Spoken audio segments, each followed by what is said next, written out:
და ვიწყებთ ქუთაისზე გადაცემის ჩაწერას და ამოვედით გელათზე, რათა ფიცი დავდოთ, რომ კარგ გადაცემას ჩავწერთ. საქართველოს ყოვლის მკრობელმა დიდმა დავითმა გადაწყვიტა და 1106 წელს აღაშენა ტაძარი, იგი კომპლექსი იყო. მხოლოდ ტაძარი კი არა, აქ იყო აკადემია და იწოდებოდა მეორე იერუსალიმად, ან მეორენაირად ეძახდნენ სხვაი ათენი. ანუ ეს იყო სიმბოლო განათლების და სიწმინდის. მას შემდეგაც, რაც სატახტო ქალაქი დავითმა თბილისს გადაიტანა, აქ მაინც ყველაფერი ძველებურად დარჩა. და ნუ მე მგონი ახლა ამის თქმა აღარ მჭირდება, ყველა ქართველმა იცის, რომ დავით აღმაშენებელი სწორედ აქ არის დაკრძალული.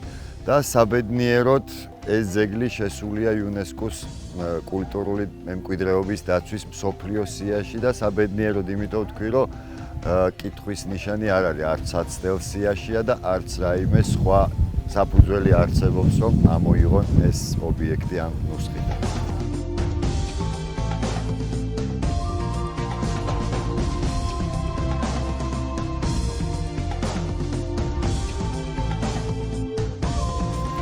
მდინარე წყალწითელას ხეობა და მოწამეთას ეკლესია. უსაყვარლესი ადგილი ქუთათურებისთვის და არა მარტო ქუთაისლებისთვის, ყველას უყვარს ეს ადგილი და თუ ქუთაისში მოდიხარ და აქ არ ამოხვალთ, არ იქნება ლამაზი ნამდვილად. თვითონ მოწამეების ისტორია მაინც ყველასთვის ცნობილია, მაგრამ მოვყვები კიდე ერთხელ, ეს იყო მე-8 საუკუნეში, როდესაც არაბთა შემოსევის დროს ძალიან მცირეოდენი რაზმით შეეგებდნენ არაგვთა ერისთავი დავითი და კონსტანტინე მხეიძეები. ძალიან მცირე რიცხოვანი ლაშქრით შეეგებდნენ არაბთა ურიცხვ ლაშქარს და არათანასწორ ბრძოლაში დამარცხდნენ. მურვაყრომ შეიპყრო ეს ძმები და საშინელი ტანჯვა წამება მიაყენა მათ, მაგრამ მათ გმირულად გადაიტანეს ეს წამება და შეიმოსდნენ მოწამეთა გვირგვინით.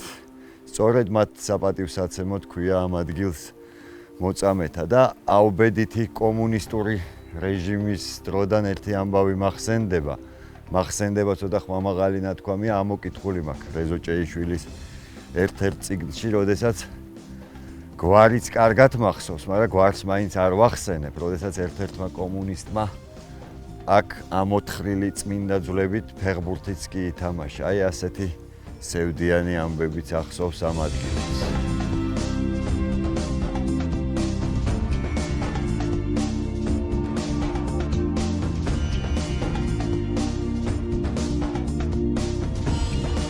არის ქუთაისში ჰაერის ერთი მოძრაობა.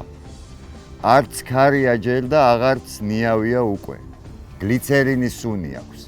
თბილია, უქმია და ზედმეტად ზრდილობიანი. ჩემინება რომ იყოს, მას ლიზიკო გაბუნიას დავარქმევდი და ქუთაისის პედაგოგიურ ინსტიტუტში ჩავრიცხავდი ფრანგული ენის ფაკულტეტზე. ეს ციტატა იმიტომ კი არ გამახსენდა, რომ მეც გაბუნია ვარ. რეზო გაბრიაძის ციტატაა ამ გენიოსისა, რომლის შემოქმედებამაც შემაყვარა მე ეს ქალაქი.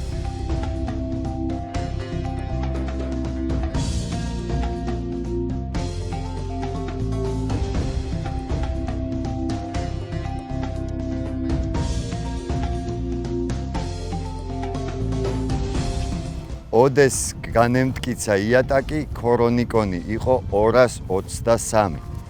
აი ასეთ წარწერას ვნახავთ ბაგრატის კედლის ჩრდილოეთ ნაწილში. 223, ანუ გამოდის 1003 წელი. და ეს ძეგლი იდგა ხელუხლებლად, ვიდრე ოსმალებმა 1692 წელს არ ააოხრეს ეს დიდებული ადგილი. მას შემდეგ ნანგრევები იყო შემორჩენილი. მე-19 საუკუნის რუსული მხატვრების ნახატებზე კარგად ჩანს ამის იერსახე. და მე ალბათ ყველა მიცით, რომ 2012 წელს ამ ტაძარს რეკონსტრუქცია ჩაუტარდა და დღემდე არ წყდება კამათი ეს სწორად მოხდა თუ არ მოხდა სწორად. ნუ ფაქტი ერთია, რომ 1994 წელს კულტურული მემკვიდრეობის სიაში შეიყვანა იუნესკომ როგორც ბაგრატი, ასევე გელათი, ხოლო ბოლოს ხდომაზე პეტერბურგში 2013 წელს საფრთხის ქვეშ მყოფ ძეგლებს განეკუთვნა. ეხლა ამ თემაზე ბევრ ლაპარაკს არ მოვყვები, სხვების თემაა და სხვა ჟურნალისტებს მივანდობ ამაზე საუბარს. მე ერთს ვიტყვი, რომ ძველი ბაგრატი ნამდვილად არ მინახავს, მაგრამ რაც იქ ფოტოებზე ვნახე, უფრო რაღაც შთამბეჭდავია ჩემთვის, პირადად ჩემთვის და კიდე გავიხსენებდი, რომ ნიკოლ ორთქიფანიძის ბაგრატის ტაძრის ნანგრევები ასეთ ნაწყვეტს ვკითხულობდი მისაღებ გამოცდებზე და მახსოვს ის ჩემი შეგრძნებები და ნამდვილად ეს ის არ არის, რაც დღეს ვიხილე. და ალბათ ყველას, ვისაც ცხოვრებაში მაინც არ გინახავთ, არაჩვეულებრივი გამოფენა ფილმი ყველას გახსოვთ, სადაც აი ეს 20 წლის შემდეგ შეკრების სცენა არის სწორედ აქ გადაღებული.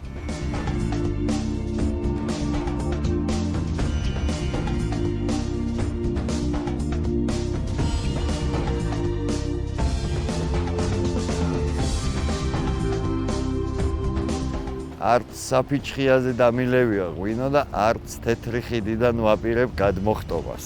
უბრალოდ მოგიყვებით იმ მცირეოდენს, რაც ვიცი ამ ქუთაისის ამ ღირსშესანიშნაობაზე. 1850 წელს ვინმე სამხედრო ინჟინერ ვიტეს დაუპროექტებია და აუშენებია ეს ხიდი, მაგრამ ეთყობა ვერ იყო მთლად თავის საქმის კარგი მცოდნე.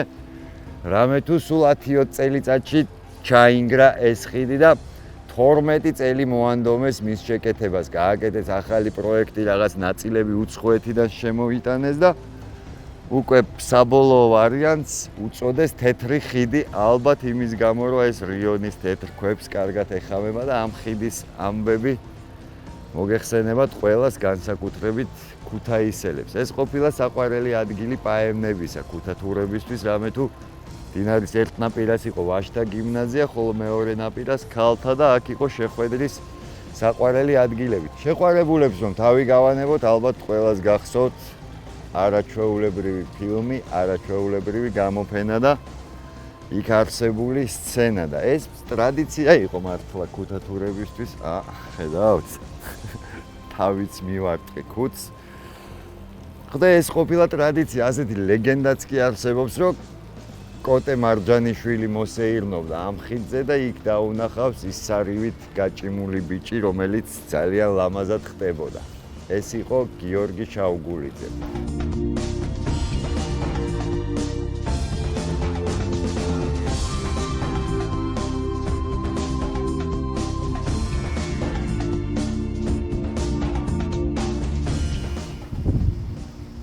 ოქროს ჩარდახი, სხვადასხვა დროს მეფეთა რეზიდენცია და არა მარტო მეფეთა. რუსეთის მმართველობის პერიოდში რუსელჩებსაც ჰქონდათ აქ რეზიდენცია და ყველაზე მეტად რითია გამორჩეული. სოლომონ მეორის მეფობის პერიოდს გამოვყოფდი და იმ ავად სახსენებელ ჭადარს, რომლის ტოტზეც კიდებდა მოღალატეებს სოლომონ მეფე. ძალიან კარგია, რომ თანამედროვე ქართულ პოლიტიკურ ისტებლიშმენტში არ არის მსგავსი ტრადიცია, თორე ეს ტოტი ნამდვილად ვერ გაუძლებდა სიმძიმეს.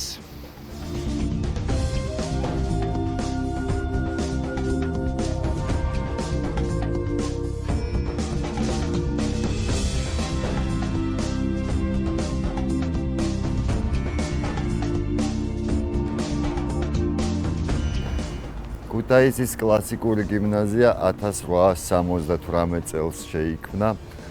ოღონდ თავისთავად არ დაარსებულა, ეს დაარსდა საგუბერნიო გიმნაზიის ბაზაზე, რომელიც 1830 წლიდან ფუნქციონირებდა, ოღონდ არა ამ შენობაში. თავიდან პოლკოვნიკ წერეთლის სახლში იყო განთავსებული ეს გიმნაზია და შემდეგ უკვე ეს შენობა ააშენეს ოქროს ჩარდახის მახლობლად.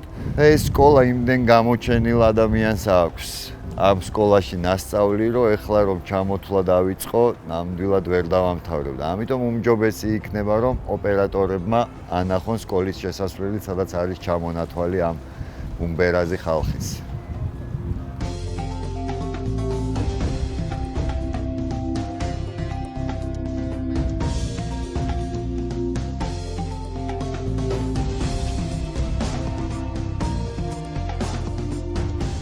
შეუძლებელია ქუთაისში არ გავიხსენოთ ცისფერყანწელები. ეს იყო მიმართულება, რომელიც საქართველოში ჩამოყალიბდა მე-20 საუკუნის დასაწყისში, კერძოდ 1916 წელს.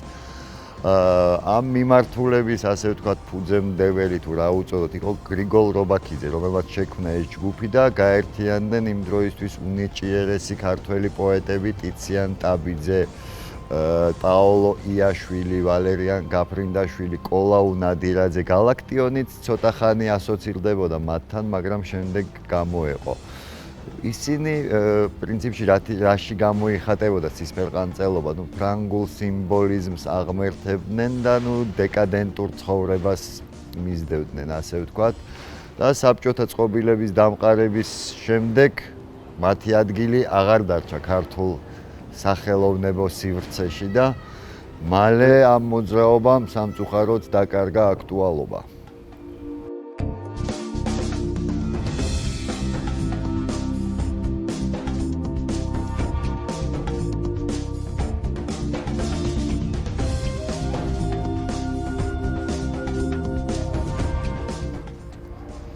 ამ დანგრეულ სახლებს ვერ ვეშვები, ძალიან მიყვარს და აი ილოს ძეგლი. ილო იყო ქუთაისლებისთვის საყვარელი ადამიანი, ფოტოგრაფი. დღევანდელ დღეს რაღაც უფრო მოდაშია სიტყვა ფოტოხელოვანი, მაგრამ არსი ერთია. და ქუთაისლები ძალიან უცნაური ხალხია. ჩვენ ვაქვთ ასეთი თავის თანამოქალაქეებს უდგავენ ძეგლებს განურჩევლად მისი ღვაწლის.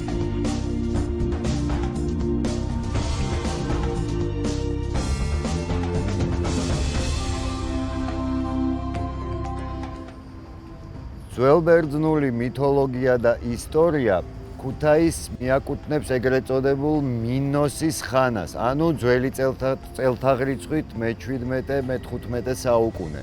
ესე იგი, მათი აზრით კრეტის ხელმწიფე მინოსი და აიეტი მოკავშირე მონათესავე მეფეებად მიაჩნდათ. რაღაც სიძე ცოლის ძმა თუ რაღაც მსგავსი, ზუსტად არ მახსოვს. იგი ანტიკურ პერიოდშიც და შემდგომაც ადრე ფეოდალურ ხანამდე ქუთაისი ინარჩუნებდა კოლხეთის სამეფოს ცენტრალური ქალაქის სტატუსს. და დაახლოებით 100,000 წლის წინანდელი ექსპონატებია აღმოჩენილი რიონის მარჯვენა მხარეს არსებულ ბორცვებზე, სწორედ იმ ადგილას, სადაც დღეს ქუთაისია განთავსებული.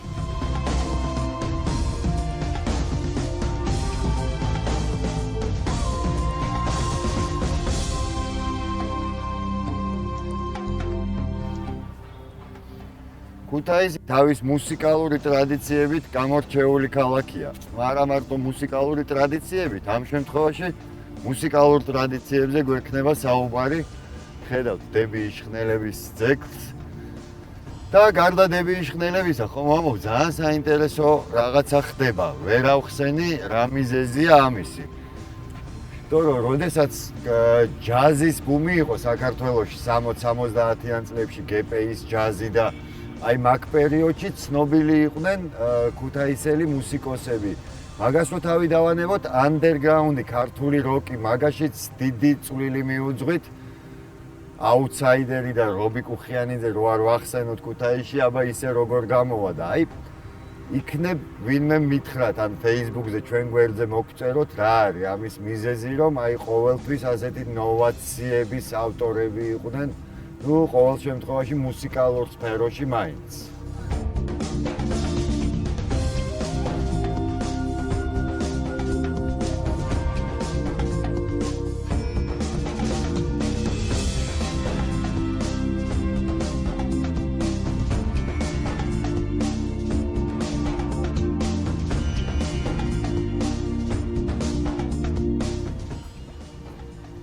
ქუთაისის შემოსასვლელი ნიკიას დასახლება სასტუმრო იმერეთი.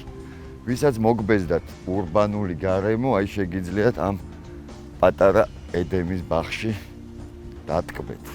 არის მოღობილი ტერიტორია 3 ჰექტარამდე. არის 2 ტბორი ტერიტორიაზე, შეგიძლიათ აქ კემპინგიც დასცეთ. დაგიგეგმავენ აქ ტურებს შაორზე, რაჭაში, სადაც გნებავთ, აი თევზაობით, მწვადის შეწვით, კარვების დაცემით. არ არის აუცილებელი უცხოელი იყოს, თქვენც შეგიძლიათ, ჩვენც შეგვიძლია, ანუ ჩამოვიდეთ და ვისარგებლოთ ამ ლამაზი ადგილით. ბორები ხო ახსენე, ალბათ მიხვდით, მე რა მიზეზით ვარჩი აქ გაჩერება.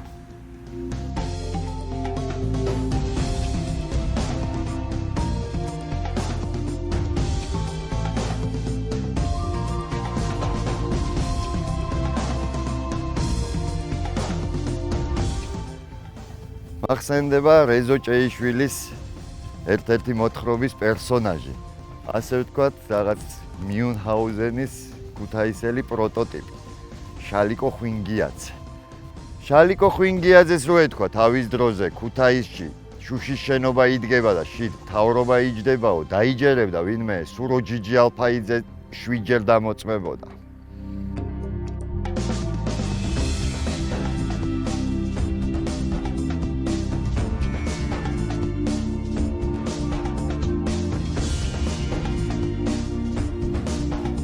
ველოდები ჩემ მეგობარ ნოდარის ბანოჯაში ვართ ასასვლელი. ბუხუტი მზად არის, ლეუშას ცოტა საბუთები არა აქვს წესრიგში, მაგრამ არ არის პრობლემა.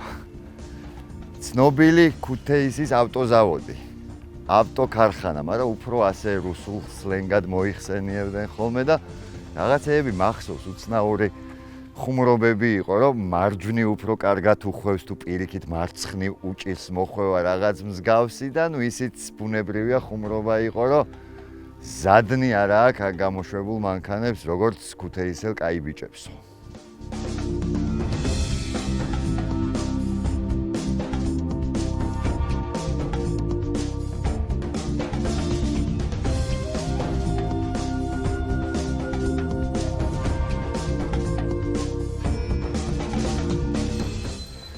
ქუთაისის ერთ-ერთი ძველი კოლორიტული უბანი საფიჩხია. ძალიან ბევრი რაღაც მომხდარა აქ, კოლორიტული ისტორიების უბანია. აი მაგალითად აქ მდგარა დიდი ბოძი, რომელზეც იყო გაკრული ბრეჟნევის სურათი და ერთ დღესაც რო გამოვიდა ხალხი, დაინახეს რომ არყის ბოთლი ეკიდა ბრეჟნევს.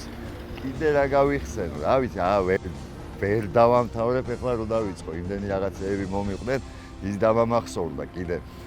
დადიოდა პოლიციის, მაშინ მილიცია ერქვა, საერთოდ კანარეიკას ეძახდნენ, ესეთი მანქანები იყო და ზედ ეწერა ჩვენ ვეძებთ ტალანტებს. პატრულმაც რო გააკეთოს ეგ ამბავი არ იქნება ცუდი, კრეატიული იდეაა. და საერთოდ ისტორიულად ხო როგორ არის ქალაქის უბნებს შორის დაპირისპირებები, ეხლა ყველა ქალაქს ახასიათებს. მაგალითად, თბილისში იყო რაღაც პერიოდი, ვერის და ვაკის დაპირისპირება, იმ მსგავსი რაღაცა ყოფილა, მაგალითად, საფიჩხიელები და ზასტაველები სულ ძალიან ხშირად ჩხუბობდნენ. როგორც თქვი, კიდე ასეთი დაპირისპირებული უბნები იყვნენ ბალახვანი ჭომა. და მიდიოდა ხოლმე კაცური ჩხუბები და მერე ჩხუბების მერე ჩახუტება და დალევა. ეგ არის ქუთაისის ერთ-ერთი მთავარი ხიდი.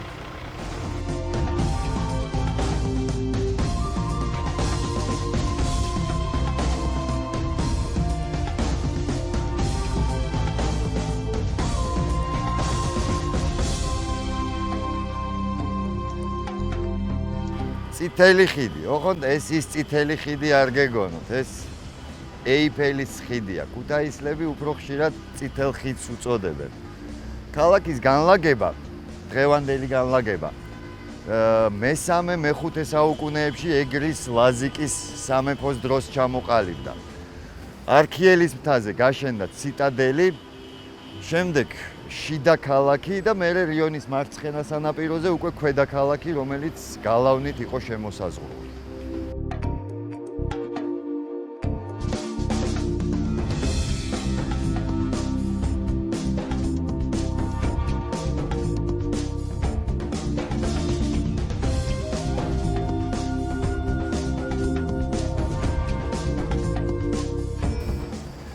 ვერ გავიგე საქართველოში ყველა სკვერის და ბაღის შემოსასვლელში ეს კოლონები რო დგას. რისი გავლენაა ბერძნულ, რომაული, ბიზანტიური თუ საბჭოთა ეშმაკმა უწყის. ეს არის ბაღის კიდე ქუთაისის ერთ-ერთი გული, როგორც თბილისშია კიროვის პარკი, სადაც იკრიფებიან ხალხი და ერთმანეთს უზიარებენ და მე შემოვედი, რომ რაღაც ქუთაისური ამბები მოვისმინო და იმედია ქუთათურები მაპატიებენ ხევსურულს თუ დავახრიალებ ბაღის კიდეზე.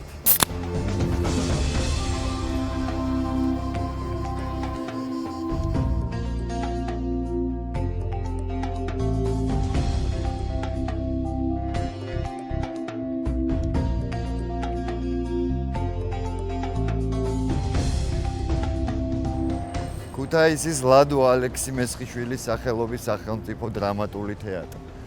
ქუთათურები თეატრალური ტრადიციების ჩამოყალიბებას და განვითარებას აკაკის უნდა უმადლიდნენ 1859 წელს სწორედ აკაკის და ბაქრაძის თაოსნობით ჩამოყალიბდა თეატრალური საზოგადოება.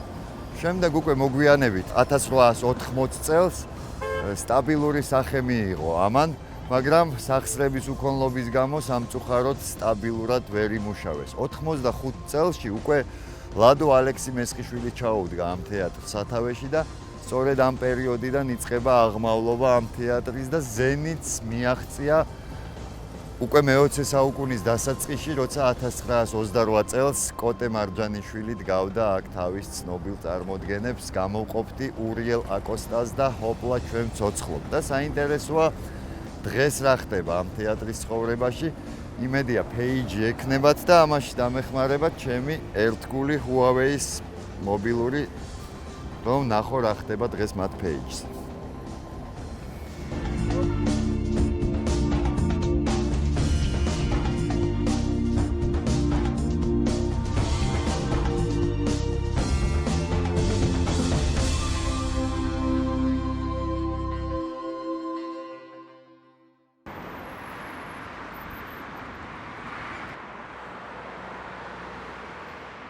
და ჩვენი დღევანდელი გადაცემის სტუმარი ბატონი ლაშა კილაძე, უღრმესი მადლობა რომ მობრძანდით ჩვენ გადაცემაში და გხვდათ პატივი ისაუბროთ ქუთაისზე ამ ულამაზეს ქალაქზე. თავიდან ცოტა ისტორიული მიმოვიხილოთ და მერე გადავიდეთ თანამედროვე ქუთაისზე.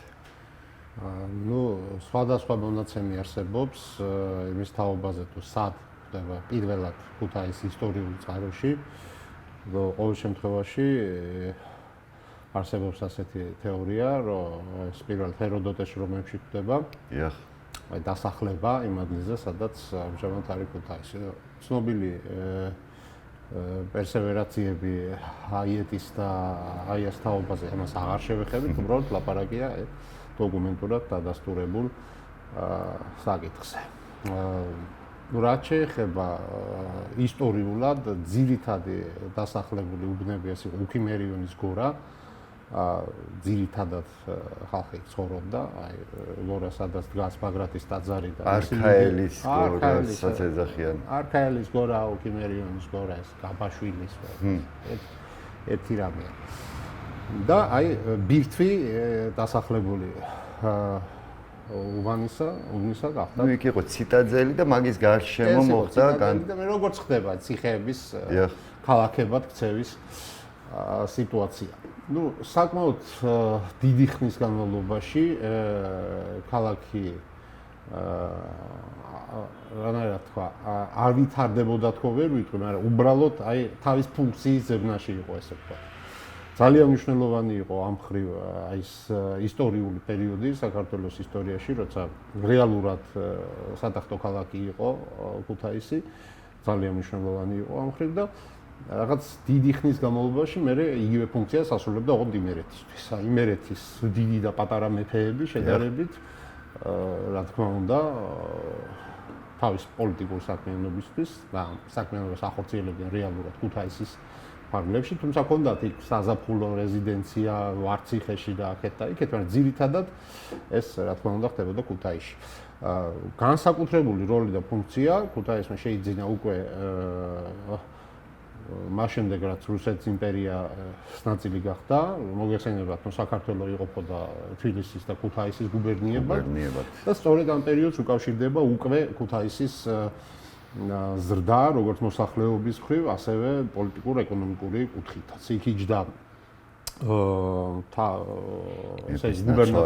გუბერნატორი და პრინციპში აი გუბერნატორებიც მეწნაკლებად ამაზე ზრუნავდნენ, რომ თქვა ქალაქი გაძლიერებულიყო და ქონოდა შესაბამისი სტატუტი.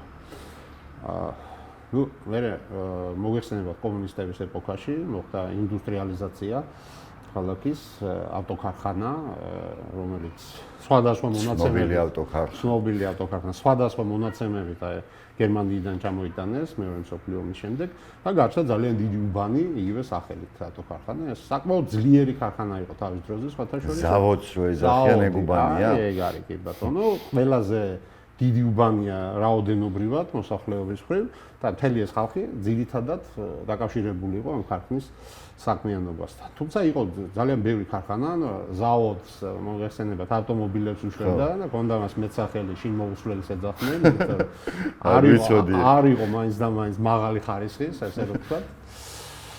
მარტო მარცხნივ უხვევს რაღაცა ლეგენდებიც დადიოდა. ძალიან ბევრი ხუმრობებს არ ეშლებათ ეგა მოგეხსენებათ, ძალიან ბევრი ესეთი მახვილგონივრული ხუმრობა იყო ამასთან დაკავშირებით.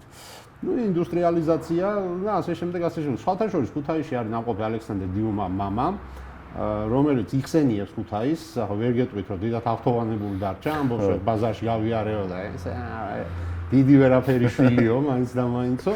მაგრამ აღნიშნავს ასევე იმას, რომ ქუთაისელი ბანოვნები პარიზულ უკანასკნელი პარიზკი ლად უკანასკნელი მოდის მიხედვით იყვნენ გამოწყობილები ქუთაისში. აი ეს კულტურული ნაწილი, რა თქმა უნდა, ყოველთვის ძლიერი იყო, მით უმეტეს აი იმ პერიოდში, როცა პირდაპირი კავშირები იყო და ძალიან მჭიდრო ევროპულ ნაწილთან. ეს რაც შეეხება ზოგადად მოკლედ თუ მიმოვიხილავთ ამ ფუნქციებს, მიმდინარე სიტუაციებს, ახლა ყოველთვის იყო ძალიან ძლიერი კულტურული ცენტრი ქუთაისი, იმიტომ რომ მთლიან პრინციპში თავის საგუბერნიო, საგავლენო სფეროებიდან ინტელექტუალური ნაწილის მობილიზება ხდებოდა. ძალიან მარტივია მის ნახვა, თუ ნახავთ ამჟამინდელ პირველ გიმნაზიის კედელზე, იქ არის უამრავი სია. საქართველოს ისტორია პრინციპში ასახული ძალიან მოკლედ და კონკრეტულად. იქვე გახდათ ძალიან დიდი რუსი პოეტი ვლადიმერ მაიკოვსკი, მამამისი დასაფლავებულია ქუთაისში ოღასკურის სასაფლაოზე. არსებობს ძალიან ბევრი ინსინუაცია მის საოჯახო ჩონჩხებთან, კარადაში შენახულ ჩონჩხებთან, ყოველ შემთხვევაში ფაქტია, რომ ეს ადამიანი იქ იზრდებოდა, სწავლობდა და ძალიან ბევრი რაღაც პოზიტიური დარჩა სიცოცხლის ბოლომდე ბაღდადთან და ქუთაისთან მიმართებაში. ნუ სხვანი და სხვანი, ყოველთვის იყო ეს თემა და მარტო აი გასულ საუკუნეში ორჯერ მოხდა ისე, რომ მასიურად ქუთაისმა თავის ინტელექტუალური რესურსი გადმოისროლა დედაქალაქში. ორჯერ მოხდა ეს ერთ საუკუნის განმავლობაში, ეს გამეთანხმებით, რომ არის ძალიან დიდი ახლა ისტორიულ მისიაზეც არ ვიტყვი, ძალიან დიდი რთულად შესასრულებელი მისია. გეთანხმებით, რა თქმა უნდა, იმ ხალხმა მთელი ეპოქა შექმნა საქართველოს რეალობაში. და ყოველთვის აი ეს თემა იყო აქტუალური, რასაც ქვია აი მულტიკულტურული ქალაქი იყო ყოველთვის, იმიტომ რომ ძალიან ძლიერი იყო ებრაული დიასპორა ტრადიციულად. აი მე-18-19 საუკუნეებში საკმაოდ ფართოდ იყო წარმოდგენილი სომხური დიასპორა ქუთაისში და ისეთი ტრადიციული უბანი ქალაქის ცენტრში, ნახავთ ქართველი კათოლიკეების უბანი, რომელიც ასევე ძალიან მნიშვნელოვანი იყო კულტურული თვალსაზრისით, მარტო პალიაშვილი რო ავიღოთ, ხო? ანუ აი ეს მულტიკულტურული ურთიერთობანი იყო ყოველთვის ტრადიციულად. შესანიშნავი მემუარები აქვს პურადაშვილს ეს იმ პერიოდის საქართველოს და იმ პერიოდის ქუთაისს ასახავს ძალიან კარგად. პურადაშვილის ებრაელი კაცის ჩანაწერებია ფანტასტიკური, ძალიან საინტერესო. წიახსვლეს ეხება აი რა ეპოქა. ეს არის მე-19 საუკუნის მიწურული, იმიტომ რომ აი ძალიან საინტერესოა იმ მიმართულებით, აი რა მექანიზმებით ხდებოდა ქალაქის მართვა და როგორ იყო ამაში წარმოდგენილი აი ვაჭართა წრე და სალონური ამბები აქ იქ აღწერილია. ტრადიციულად ხდებოდა ასე, რომ ქუთაისში ძალიან ძლიერი იყო სალონური მოძრაობა, ბოჰემური ცხოვრება დუღდა. ბოჰემური ცხოვრება იყო აბსოლუტურად ესეთი. ფართო მასშტაბიანი წარმოდგენილი, მე ეს ტრადიცია გააგრძელეს ცისფერყანწელებმა. საოცარი ცალკე მოვლენა იყო ქუთაისის რეალობაში, მე ეს ყველა ერთად ადგა და წამოვიდა დედაქალაქს. თუმცა ეს მათი კაფეს ნარჩენები, აი, თეთრიხილის მიმდებარე ტერიტორიასთან არის და სულ მიყვის უცნაური ძეგლიც არის, აი ხო ნახეთ. სულ მიყვის, რატო არავინ არ იღებს თავზე, რომ ის კაფე, თქვა, აღადგინოს და აღორძინოს, იმიტომ რომ იქ საოცარი ხალხი იყო იმ პერიოდისთვის. კულტურულმა თავი რომ დავანებოთ რაღაც კომერციული თვალსაზრისითაც კარგად გახიტდებოდა ცისფერყანწელების და რამხელა დადვიქო შეიძლება ამას რომ მივცეთ. მოკლედ ძალიან დიდი თემაა და ძალიან ბევრი საინტერესო ნიუანსია დაკავშირებული ამასთან. ახლა ყოველთვის ახლა თქვი რომ ახვილგონიერი ხალხი იყო თქო და ამასთან დაკავშირებით რამ განაპირობა? მოდი მაგის ახსნაც შევეცადოთ რომ რამ განაპირობა რომ გამოირჩევიან აი ესეთი ხალასი იუმორით თუ ნუ ეს ეთნოკულტურული თავისებურებები საერთოდ იმერელი ხალხი არის ასეთი ახვილგონიური ენამოსწრებული ხო აი ცნობილი სიმღერა არის ხო რერო იმერე ქუთაისი გადამწყვეტი სულ მიტყვი აი რატო უნდა იმღერო ამაზე რომ ქალაქ დაიცვა და მე შემთხვევით გადავაწყდი ასეთ თემას რომ ერთ დღეს აი მე-19 საუკუნის უკვე 60-იანი 80-იანი წლებია უკვე ეს თავადაზნაურობა თუ დღეშია ხო და აი ერთ საღამოს გაჩნდა ხანძარი და ეს დუქნები ყველა დაიწვა რიონის პირას ჩალაგებული დუქნები და დაიწვა მათ შორის ნისიების რეული. სადაც ეს იმერელი აზნაურები იყვნენ ფართოდ წარმოდგენილი და ბედნიერმა აზნაურებმა ამაზე შექმნეს სიმღერა, რომ დაიწვა ნისიების რეული, ქუთაისი გადამწვარა თავის დუქნებიდან. არ ვიცოდი, ძალიან საინტერესო ამბავია. ხო, აი ესეთი თემა, იმაშიც რაღაც ესეთი პოზიტიური და კარგი და რაღაცა მახვილი მოძებნეს. ძალიან ძლიერი იყო, აი რა დამოვიწყდეს, კიდე ერთხელ ვიტყვი, ხელოსნების გილდია, ასე ვთქვათ. ძალიან ბევრი ოქრომ მჭედლების ძლიერი გილდია იყო, საერთაშორისო მჭედლების გილდია იყო და ამის წინ გადავატყვი ძალიან საინტერესო ფაქტს. ყველა სოფლისთვის, აი მიმდებარე სოფლისთვის ეს მჭედლები სპეციალურ თოხებს ჭედავდნენ. აი თოხი რომელიც თქვა მაღლაკში გამოიყენებოდა, არ გამოიყენებოდა მაგალითად ფარცხანაყანებში. რა მიწაზე იყო დამოკიდებული კი და სპეციალური ჩამონათვალია, აი რომელი სოფლისთვის. ან ალბათ ციცაბოზე ცოტა დახრილზე ცოტა ესეთი პირი ექნებოდა. ყველა სოფელს იქ თავის ნიადაგის შესაბამისად სპეციალური თოხები ქონდა, სპეციალური მჭედელი აკეთებდა იმისთვის, რომ იმას მოეხმარა თვითონ არ იყო უნიფიცირებული და ისეთი ჭკვიანური და სწორი მიდგომებით მუშაობდა ეს ხალხი სულ. ხო ეს ხელოსნები ალბათ იმ დროს სავაჭრო გზაზე რო იყო იქ აუცილებელი იყო ეგ მაგიტომ იყო განვითარებული ალბათ. რა თქმა უნდა, სხვათა შორის ძალიან საინტერესო ისტორიაა, როცა დადგა საკითხი სასულიერო აკადემია დასავლეთში სად გახსნილი იყო, ბოლოს დარჩა ორი კანდიდატურა, ქუთაისი და ხონი. და ჩამოვიდა სპეციალური კომისია სანქტ-პეტერბურგიდან, იმისთვის რომ ენახა რომელი ქალაქი იყო, ქუთაისი და ხონი, იყვნენ კონკურენტები სერიოზულად, იმიტომ რომ ხონი ცნობილი ცენტრი იყო აღნიშნების. და ხონელებმა გააკეთეს ასეთი რამე, რომ მეეტლეები იზვოშჩიკებს ეძახდნენ, სულ ყველა ერთად დაიქირავეს და წაიყვანეს ხონში და ჩამოვიდა ეს ხალხი შეხედა ქუთაისში არაფერი არ მოძრაობს.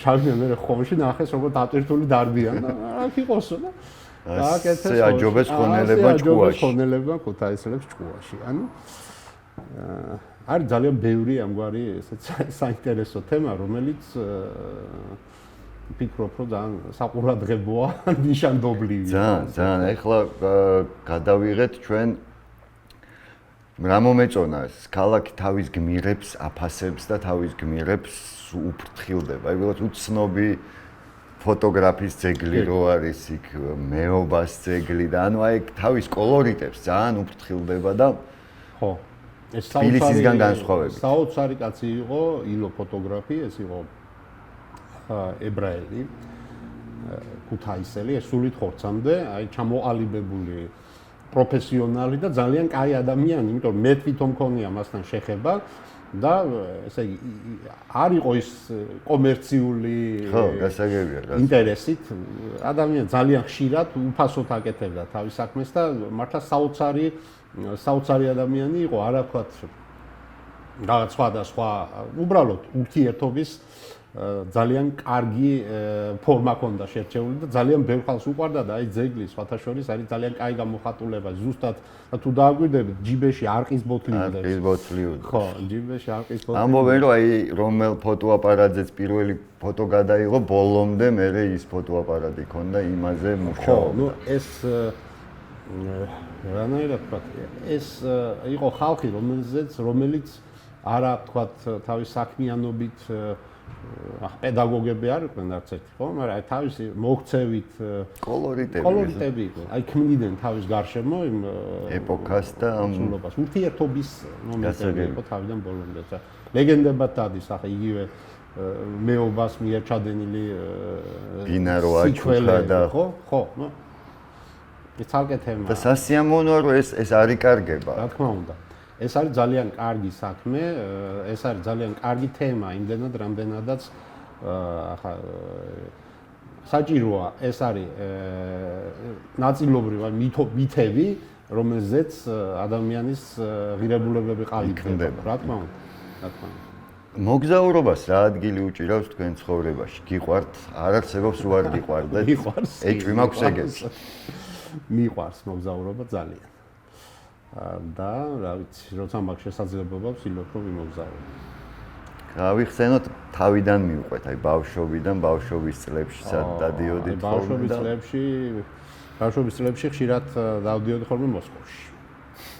სკოლის პერიოდში, რა ჯანმრთელობის პრობლემებთან დაკავშირებით და აი განცდა მახსოვს აი ხო მაშინ გაგანია კომუნიზმი, აი 80-იანი წლების დასაწყისია ჯერ კიდე და აი რა განცდა მქონდა, იცით რომ აი რა ბედნიერებაა რომ ამ ქვეყანაში გავჩნდი და შეხედეთ რა ამხელა კრემლი გვაქვს და რამხელა აი ცარ-პუშკა და რაღაც საშინელება და მაიაკოვსკი ახსენე და ჩიტაიცი завидуйте гражданин Советского Союза. იმიტომ რომ ძალიან პოლიტიკურად აჟიტირებული ბავშვი ვიყავი რა, იმიტომ რომ ახლა პროპაგანდა მუშაობს რა თქმა უნდა ძალიან მაგრად ასევე მახსოვს დიდი იმედგაცრუება მავზოლეუმში როცა უზარმაზარი რიგში დგომის მე ეს ვიღაცა საშინელება იქ ვიპოვე. აი ეს განსამ მქონდა მართლა რომ რაღაც გრანდიოზული ნაწილი ვიყავი. ნუ მე რა თქმა უნდა ყველაფერი დაალაგდა, ბევრ რაღაცას მივხვდი ის საშინელება იყო საერთოდ და პირველი გასვლა საზღვარგარეთ. ასე მაშინ ასე ეძახდნენ. მაშინ ასე ეძახდნენ. ეგ იყო ისრაელში.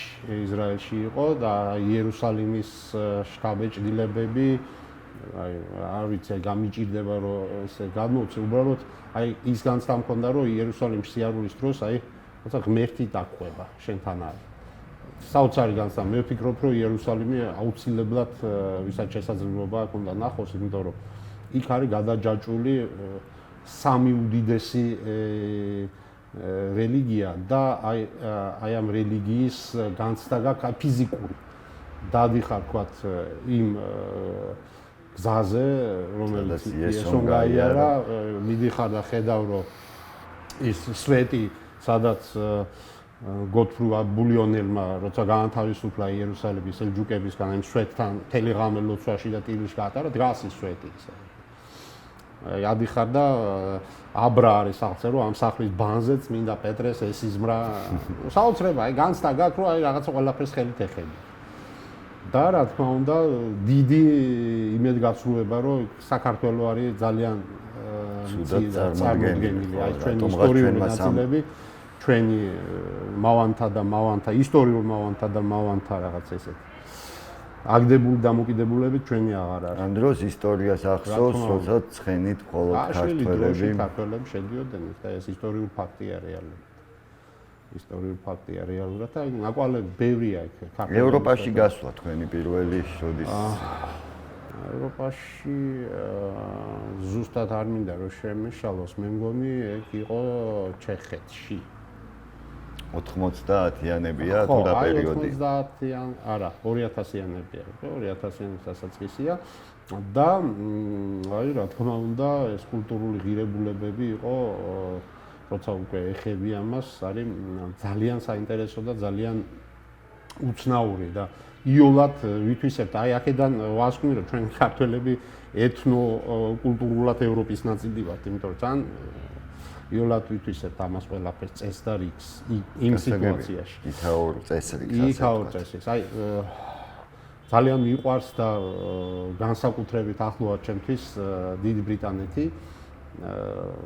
ლონდონი, აი ხო, ამხელა უზარმაზარი მეგაპოლისია, მაგრამ არასდროს იმის განცდა არ აქვს, რომ დიდ ქალაქში ხარ. სულ არ გძრგუნავს ქალაქი თავისი სიმყუდროვის ხო დაყვება სულ ალბათ მაგ ისეთი განცდა გაქვს, რომ შენია და ყველა კუთხეში ვიღაცა ნასუმსოები და მე თვითონ აი დამოკიდებულება თვითონ იქაური ხალხის არის ძალიან უცნაური. სადღაც ვკითხულობდი, რომ ევროპელ ერებს შორის ინგლისელები ყველაზე ხშირად იხდიან ბოდიშს. აი ქუჩაში, თუმცა აი საყოფაცხოვრებო ურთიერთობის თემაზე და მე ისედაც ნუ ეს ვიქტორიანული ეპოქა არის ჩემთვის ძალიან საინტერესო და ახლობელი. ეს კულტურა არის ძალიან საინტერესო ზოგადად და ნუ ეს მომყვება ბავშვობიდან დიკენსის თავდაკლული ფანი ვიყავი ბავშვობაში და აი ეს თემა არის ძალიან საინტერესო. პირველი მოგზაურობები ხო წიგნებით დავიწყეთ ალბათ სად ვიყავით გასული რომ ყველგან ნამყოფები ვიყავით და აი არ მინდა რომ გამომჩეს სტოკჰოლმში დგას ძალიან საინტერესო მუზეუმი გუსტავ ვაზა ეს იყო გემი რომელიც სამხედრო გემი რომელიც ააშენეს შვედებმა და პირველივე გაცურის დროს გემი ჩაიძირა ხო ნუ რაღაც ვერ გათვალეს გემი გადატრიალდა და ჩაიძირა შვედებმა ამოწიეს და აქედან გააკეთეს მუზეუმი საკუთარ შეცდომას ადამიანებმა დაუდგეს მუზეუმი, რომ ისწავლონ. რაციონალურ ჩაძირვაშიც კი ხო, აი, შეხედეს, რომ რაღაც შეგვეშალა და მოდი ახლა გავაკეთოთ ეს მუზეუმი, რომ აღარ შეგვეშალოს. და მეორე, რა თქმა უნდა, რას არის მნიშვნელოვანი, ეს არის განათლების როლი. განათლების როლი არის ძალიან მაღალი და ყველა აქცევს ყურადღებას იმას, რომ განათლება იყოს ძალიან სერიოზულად და ძალიან ძლიერად წარმოდგენ, იმიტომ რომ ის მითი, რომ ახლა ევროპაში წიგნს აღარ კითხულობენ, ეს არის აბსოლუტური სისულელე. ყველა კითხულობს და ძალიან ბევრს. და ამშვებიან ტრადიციულად, აი, იგივე შვედეთი რო ვთქვათ, იქ უკვე სადღაც მე-18 საუკუნიდან გაწყებითი სკოლები მუშაობდა და ამან შედეგი მოგვცა უკვე მე-20 საუკუნის ბოლოს, მე-20 საუკუნის დასაწყისში რო ვთქვათ, შვედეთი იყო ერთ-ერთი ყველაზე უფრო გაჯირვებული ევროპის ქვეყანა უზარმაზარი მიგრაციით. და აი ამ სწორად მიდგომებმა განათლების მიმართ, რა თქმა უნდა, პირველ რიგში განათლების მიმართ მოგცა ის, რაც არის, ეს არის საოცრად სამართლიანი სახელმწიფო, ასე ვთქვათ, თავის მოქალაქეების მიმართ დღეს. და მე მარტო სოციალურ დამოკიდებულებას არ გულისხმობ. ესა კულტურა, როცა სახელმწიფო ძალიან ღიად და ძალიან სამართლიანად ექცევა თავის მოქალაქეებს. აი აქამდე მივიდა განათლების თემა. შვედეთზე გამახსენა, კაი, მე არ დამავიწყდეს. მეგობარი იყო ჩასული და ბავშვისთვის უნდა და კარლსონის ფიგურა. ვერ ნახავდა, იმიტომ რომ კი სათამაშოების მუზეუმია უზარმაზარი იქა. ხო და ახლა კარლსონი მუზეუმში მიდი, სათამაშოს ვერ იყიდი. არც არის იქ წარმოდგენილი. მაყურებელს რო აუხსნათ, რატო მე კი ვიცი მიზეზი? ხო, ახლა ეგ არის თემა, რომ ძალიან დავინტერესდა, რატო არ არის ეს კარლსონი ასად და შვედებს ძალიან გაუკვირდათ, როცა უთხარი, რომ ეს არის ბავშვების ერთ-ერთი ყველა საყვარელი პერსონაჟი და თქვენს, რატო ეს ხულიგანი არისო და საერთოდ ასოციალური ელემენტია, რაღაცებს იპარავს, ხო და რატო არის თქვენთან პოპულარულია ესო. ხო, ნუ ეს საბჭოთა თემა, ძალიან ლამაზი მულტფილმი გადაღებული შესანიშნავი გახმოვანებით და ასე შემდეგ და აი შვედები ვერ აღიქვამენ, რატო არის ეს კაცი პოპულარული. სხვათა შორის არის ასეთი ვერსია რომ კარლსონის პროტოტიპი, აი ადამიანი, ვისგანაც ავსტრიელ ბლინგერმა დაწერა კარლსონი, იყო ჰერმან გერინგი. არა, არ ვიცოდი პირველად გავიგე. არის ასეთი ვერსია, იმიტომ რომ ის ფრინავი იყო, თან ესეთი სუქანი, კაი ჭამას მოუყვარდა თავის დროზე და შვედი ზომიერად პერფორციანი მამაკაცი და შვედი ცოლი ყავდა და ხშირად იყო ხოლმე იქ შვედეთში და როგორც ამბობენ, აი არის ასეთი ვერსია, რომ პროტოტიპი იყო ჰერმან გერინგი. ხო და ნუ ძალიან არაპოპულარულია.